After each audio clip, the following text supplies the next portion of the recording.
Well, let's get more now on the chaos caused by those rogue drones at Gatwick Airport. The Transport Secretary, Chris Grayling, has described the incident as unprecedented, but many are asking why appropriate preventative measures weren't already in place.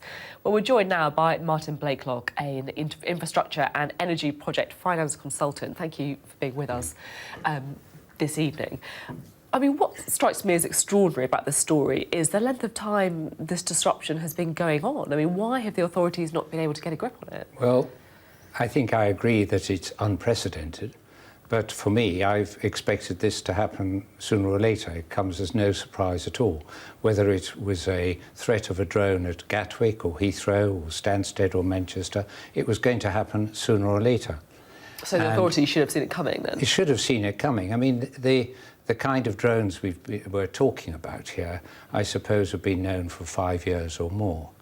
But the authorities and the regulators who are responsible for aviation safety seem to have ignored the threat completely.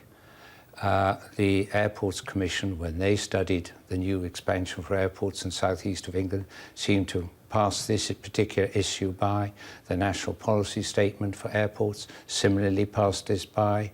The Transport Committee's inquiry into drones in 2017 was dropped because of the election, and nobody seems to have done anything about it. What kind of things could have been done to try and stop something like this happening? I'm not a technician with regard to drones. I'm more involved with the financing of airports. But clearly drones represent a significant threat, both operationally and with regard to the safety of people and passengers around airports. And not just that, if you have an accident from a drone, it's not just going to happen within an airport.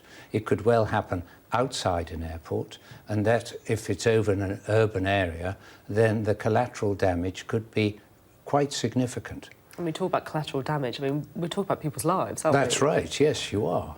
And you've only got to have one or two incidents like that wherever they occur, and they have a huge impact on the airline industry. Is there a worry as well that terrorist groups or other organisations could be looking at what's happening at Gatwick and really thinking that there is an opportunity here, if you like, to cause some really severe disruption? Well, for myself, I would have expected the terrorist groups have probably looked at this already. I mean, just this afternoon, I looked on eBay, and there was a list of Christmas gifts, and the first one that I looked at was a drone. And I looked at the technical specifications.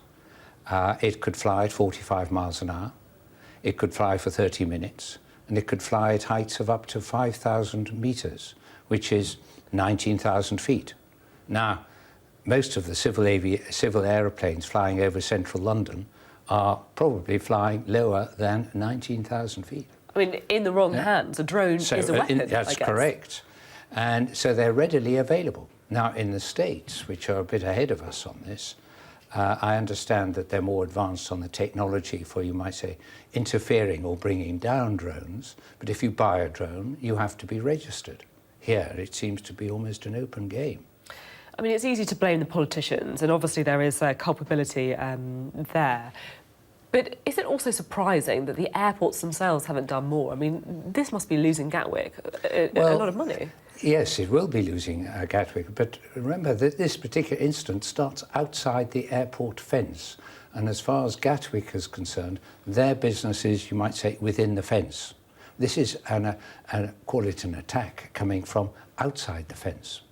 And the overall responsibility for aviation safety in the sky, you might say, is the regulator's responsibility, statutory regulation, and that is the CAA. Now, the CAA today have announced that this particular event is an extraordinary event. And I understand that that means that, that some of the airlines, because it's an extraordinary event, that may mean that some of the airlines can avoid having to pay any compensation. So now, that seems to be grossly unfair, given that actually the responsibility for aviation safety lies with the CAA. So that's not good news as well for all those people whose Christmas plans have been disrupted. It's ducking the issue. And so you think that they may not be able to get the compensation? Quite possibly, quite possibly. So what needs to happen now then? Well, it's very difficult because we've, to a certain extent, you know, the stable door's been open for rather a long time.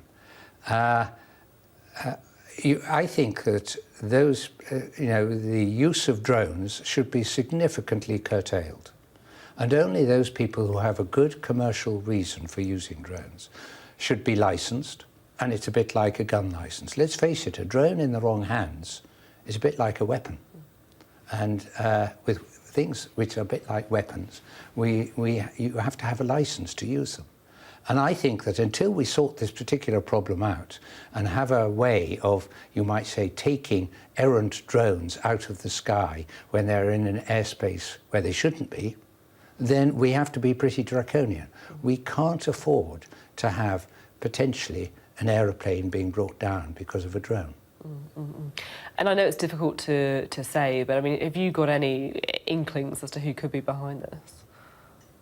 No, I don't think I can pass on that one. No, absolutely. Well, look, thank you very much for your analysis. It's been fascinating to talk about the weapons that could be drones, so thank you very much. Okay.